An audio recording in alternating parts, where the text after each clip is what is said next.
My friends were Samburus in a changing world, from traditional dress to football shirts. Familiar people, a familiar place. In the semi-desert of northern Kenya. A busy town, often dangerous down here.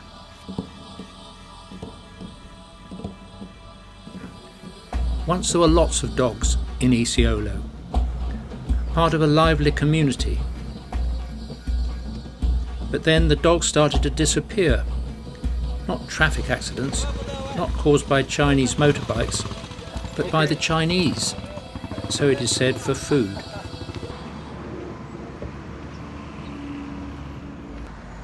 Chinese aid is appearing in many parts of Africa. Kenya's capital, Nairobi, has a major traffic problem, like so many of the world's cities. The Chinese, with their characteristic folding hats against the tropical sun, bring expertise and manpower under very favourable terms. Working with Africans, it seems the Chinese are looking to the future to ensure enough resources for their huge populations back home. Very much. Meanwhile, back in Isiolo, now all but devoid of dogs, the Chinese have also been involved in a major project building another road to the remote north of Kenya and the border with Ethiopia via a town called Marsabit. 30 miles to the north of Isiolo is Archer's Post, next to the Iwaso Nero River. The old road bridge over the silt-laden river is a safer crossing for the flocks, plus dogs. Those that have not been eaten, that is. Depending on your culture and taste, there is food out there in the bush. Anyone for baboon? Antelope might be preferred. This new road, so straight and even, attracts wildlife of all sorts, sometimes dangerously so. It's also dangerous in another way, as we'll see.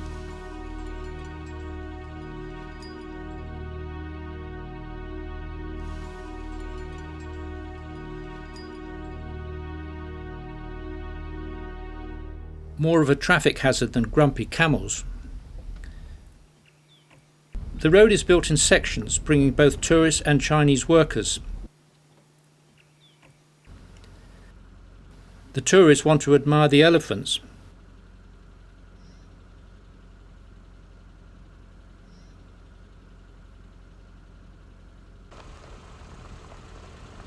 The Chinese may have other intentions, which is not good news for the elephants.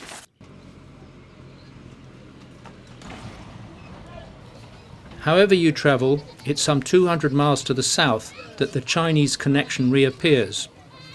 Welcome to Kongoni, home to a few dogs and well-named superb starlings. This friendly dog's days may be numbered. His way home with his friend takes him past a new building in town.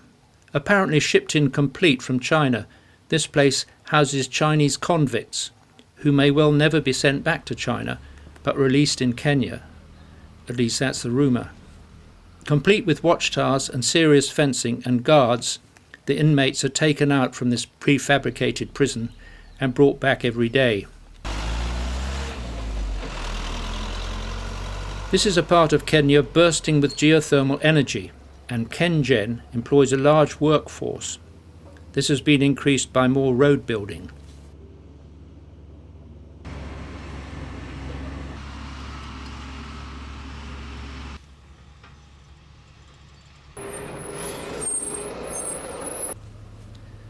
The drilling sites are operated by the Chinese and not the convicted ones. Geothermal energy, steam from far underground, is so-called green energy, and the Chinese are helping Kenya with this. But is there a hidden cost? Hell's Gate National Park is now home to one of the noisy drilling sites. It's one of the few parks in Kenya where you can get a feel for the real Africa, by cycling or walking safely.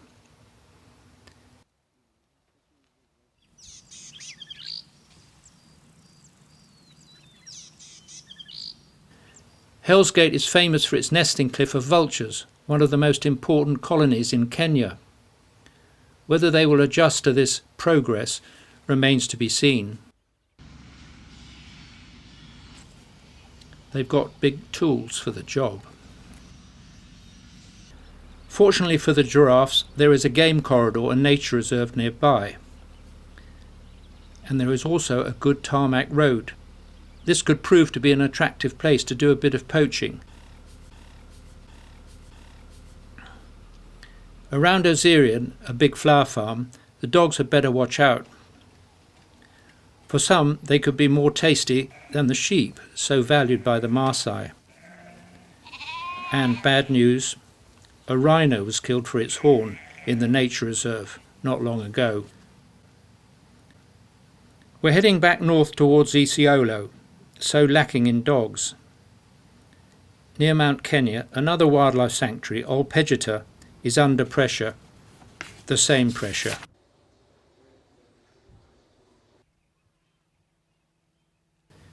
This is what the poachers are after, their horns, allegedly worth their weight in gold.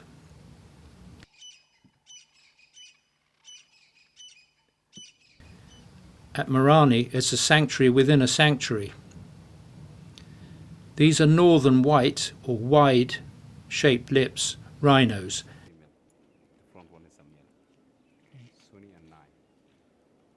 And only in captivity. Their horns have been removed to remove the fatal attraction.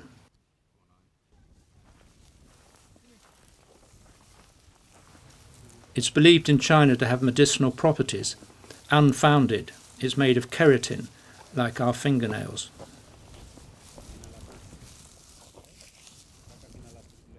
Education is a key to conservation in the future, not only in Kenya, but especially in China, whose traditional and mistaken beliefs threaten the very existence of all rhinos on the planet.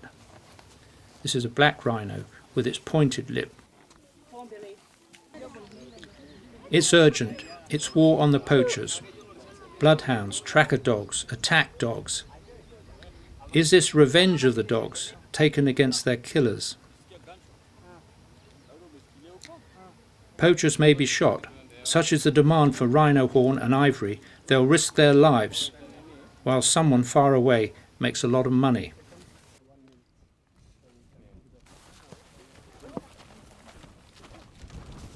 The message is clear.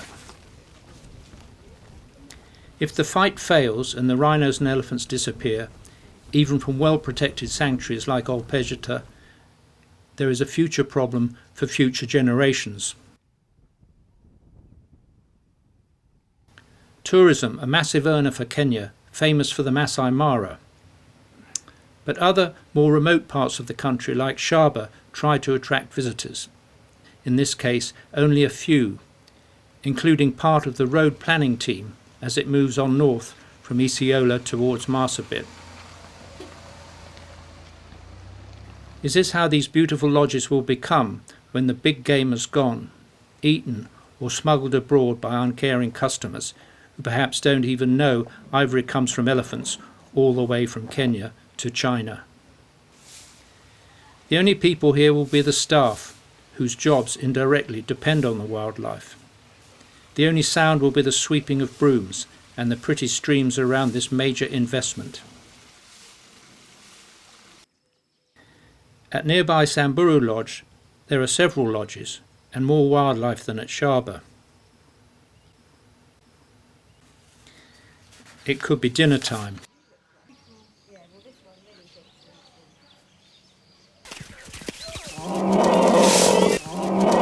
Wild animals can be very dangerous. Jousting elephants may result in an angry loser. In this case, the vehicle took it on the bonnet, a close shave.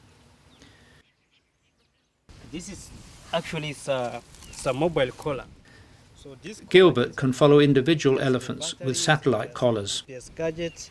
It has the SIM card of Safaricom. This is where they can just kill an elephant for Ivory purpose. We were actually trying to support. There's Isiolo, to come up. town of the disappearing dogs. So actually, when you look at this map, this is Samburu And Samburu. National Reserve. This is And Wendy's around. this is Samburu. This actually. So Wendy can be pinpointed from this clever camp run by Elephant Watch and Save the Elephants. They may know where Wendy is, but is she safe? As with the rhino battle, it's a dangerous game. Sometimes they are so clever, and sometimes they destroy the collar. Poachers may shoot the vital collars when they realise what they can reveal.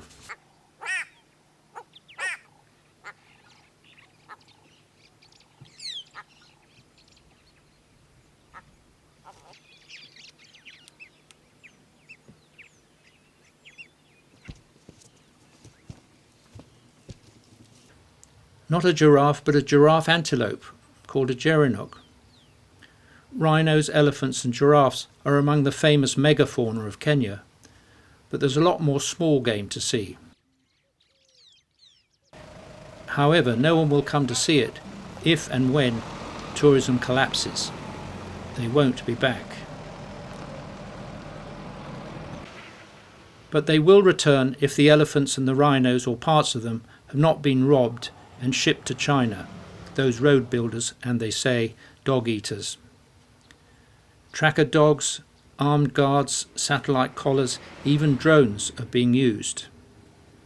And here's an elephant tunnel, being checked for safe passage between two areas of forest. It's part of a vital corridor for migrating elephants. But they will only continue to do this if they receive more help. And that means from China and, with rhinos, Vietnam. In fact, Asia is draining Africa of its wildlife in exchange for smart new roads and natural resources. Until that increasing appetite is reduced enormously, the end will be in sight.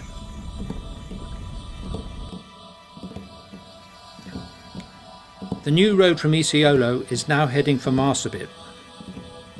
Mount Marsabit, a green oasis in the desert, with Lake Paradise, part of a protected area.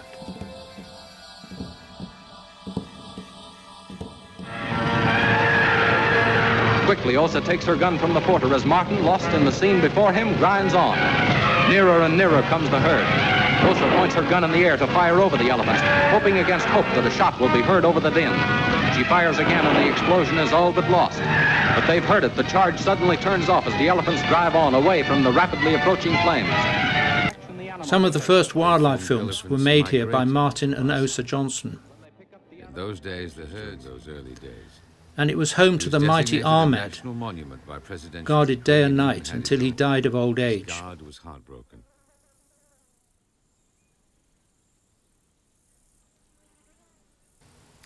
Let us hope more elephants and rhinos and dogs will live longer than they do now. From the north, ivory and rhino horn is probably moved to the big towns like Nairobi, where there is a growing number of Chinese. Amongst the Africans, there is an increasing community of Chinese shops and restaurants.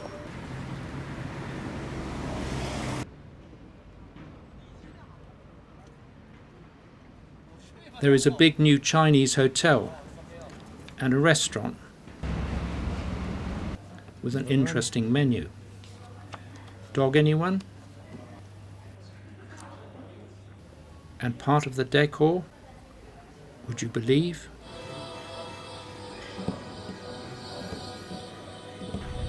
From Kenya, perhaps via Mombasa, bits of rhino and elephant will be smuggled to the Far East to satisfy a terrifying greed.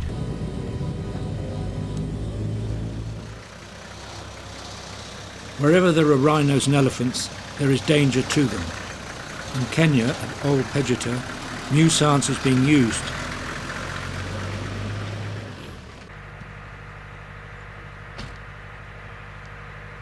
Drones, remotely controlled planes that can spy from the sky. Recently, a charity raised more than £35,000 in this area for a drone. The Kenya Wildlife Service has been given 1,000 microchips and 5 scanners for tracking threatened rhinos, and a DNA database has been set up in the UK in an attempt to stop the theft and trade of museum and zoo individuals.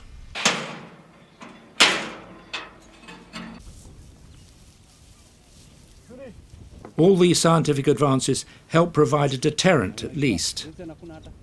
But the pressure to commit crimes is still enormous. And this brings huge risks to the rangers, whose job it is to protect rhinos and elephants.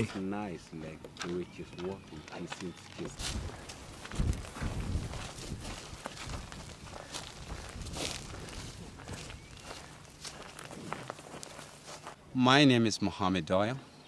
I used to work in Olpejete Conservancy in Kenya, and I used to work with the rhino, especially with the northern white rhino.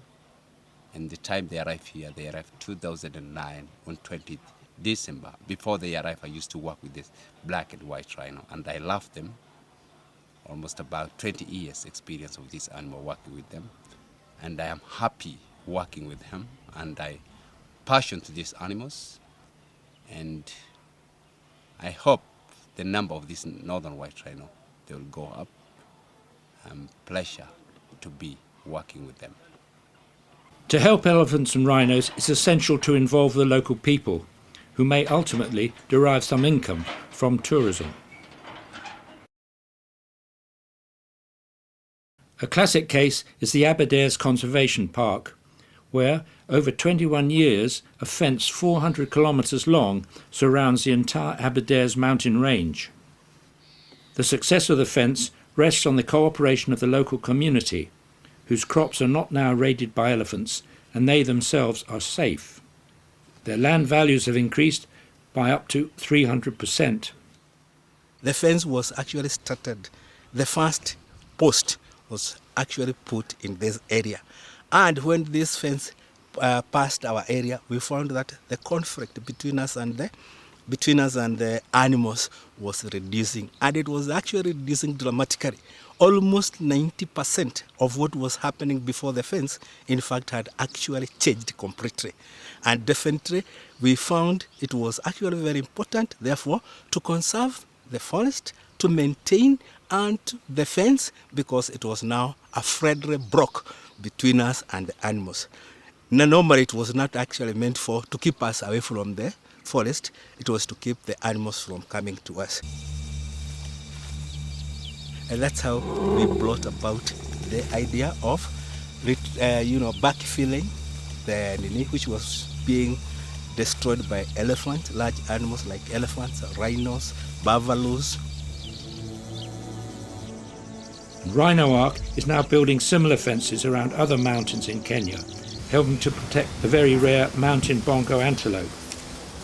These forests are the water towers of Kenya, supplying much of the country with water through its streams and rivers.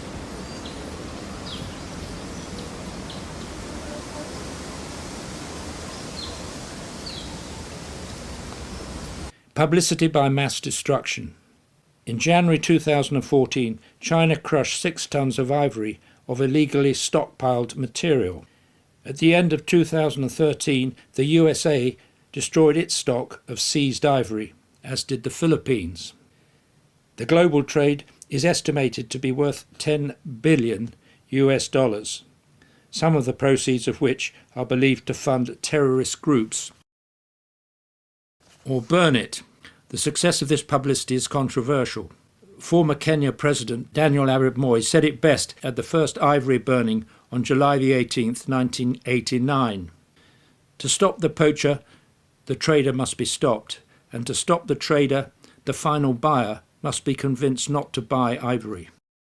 I appeal to people all over the world to stop buying ivory. Some of this is fake, probably a buffalo horn, and this could undermine the business. No customer wants to be cheated, certainly at these prices, and for items that have no medicinal value, whether real or fake. Fines are another force.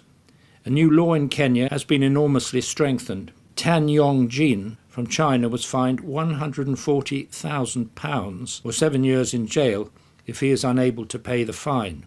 he had an elephant tusk weighing 3.4 kilograms in his suitcase, and this story went worldwide. Publicity can make a huge difference. In the battle against the use of shark fins for soup as a status symbol in China, killing 100 million sharks a year, a campaign both inside and outside the country has reduced the trade. Could this be achieved for rhinos and elephants? The pressure is on from all over the world. As a father, I want our children to know that rhinos are not just a picture in a book. I want our children to be able to swim with sharks, not just eat them in a soup. 我希望我的孩子有机会在野外看到大象。 Please ask your friends and relatives to never buy rhino horn, ivory or shark fin. 没有买卖，就没有杀害。这是犀牛桑迪。这头白犀牛很不简单，它曾惨遭偷猎者的毒手。偷猎者用麻醉枪将它击倒，然后用斧子连脚带脸都砍了下来，就是为了获得它的脚。尽管桑蒂经历痛苦和多次手术，但他活了下来。为了帮助更多的犀牛生存下来，结束残忍的犀角交易，请不要购买犀角制品，因为没有买卖就没有杀害。 Appeals by individuals and organisations from around the world will focus in London in February 2014 with a major conference. An appeal by the independent newspaper raised nearly £500,000, and the owner, seen here with his friends the Samburu, now with no dogs, will draw specific attention to the Chinese connection. The future depends on the understanding that ivory comes from elephants killed only for that reason, and whose tusks don't grow again like fingernails, and whose medicinal value is similar, that is, nil. If that major conference in London in February does not persuade the Chinese and the Vietnamese, then it could turn out to be true that these remarkable animals will become historical creatures in the same category as the dodo, as effigies.